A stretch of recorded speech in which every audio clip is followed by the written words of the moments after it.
Alex? Você já veio outras Foi Zico? vezes, Não, né? vi outras vezes. Essa edição ela é uma homenagem ao Pelé, que nos deixou recentemente, assim como o Roberto Dinamite. Você que foi um grande jogador, possivelmente sabe a história desses dois grandes jogadores, queria saber a sua impressão, queria saber, né, a sua opinião sobre essa homenagem a esses dois grandes ídolos. Não, o Roberto para mim é um ídolo e uma referência, né? O Roberto, quando atleta do Vasco, da seleção brasileira, eu era criança, ali uma criança me apaixonando pelo jogo, me apaixonando pelo futebol. O Pelé é o rei do futebol, dispensa comentários. E mais uma vez o Zico e o pessoal dele acerta nas homenagens, infelizmente perdemos os dois, né? Mas fica o legado da história que eles fizeram, um no Santos, outro no Vasco, e também no futebol brasileiro e mundial.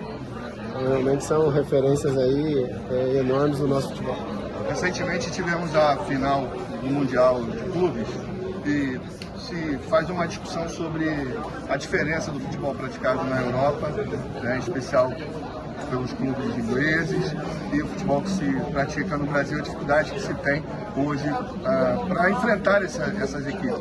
Você, de alguma maneira, tem um diagnóstico? Por que se tem esse ato tão grande, né, em relação ao futebol no Brasil, futebol na Europa? Se a gente olhar só para o campo, a discussão fica rasa. Mas se a gente olhar na profundidade organizacional, a gente começa a entender o porquê de tanta diferença, né? Então, a gente pode citar, por exemplo, o Rodri. Deve estar no City há 5, 6 anos e provavelmente ele encerra a carreira dele no City. Na mesma posição aqui no Fluminense surge o André e não sabemos quanto tempo o André vai ter a condição de ficar no próprio Fluminense.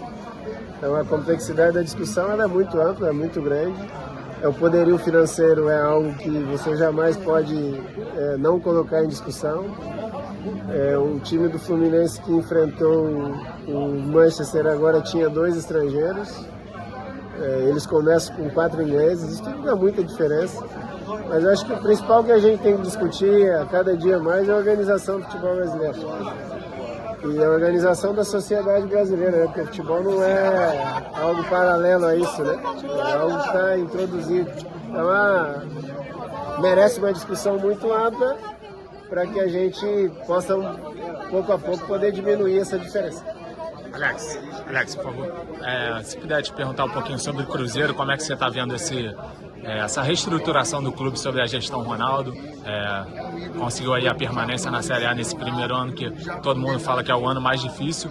Como você acompanhou e como você está vendo o Cruzeiro para essa próxima temporada de 2024? Está seguindo o plano que o Ronaldo e o Pedro passaram desde o momento que acabou voltando da segunda divisão para a Série A. Existiu ali aquela discussão na saída do Pesolano, onde de novo o Pedro Martins veio a público e citou qual era a ideia do clube. A ideia do clube foi conquistada, né, que era a permanência.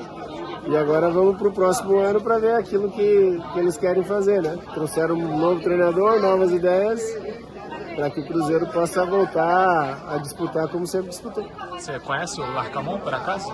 Conheço, acompanho o trabalho dele no México e torço que ele consiga desenvolver bem aquilo que o Cruzeiro, o Ronaldo, o Pedro, o Paulo tem como ideia, que ele consiga colocar dentro do Cruzeiro e, de novo, que o Cruzeiro possa voltar a ser competitivo.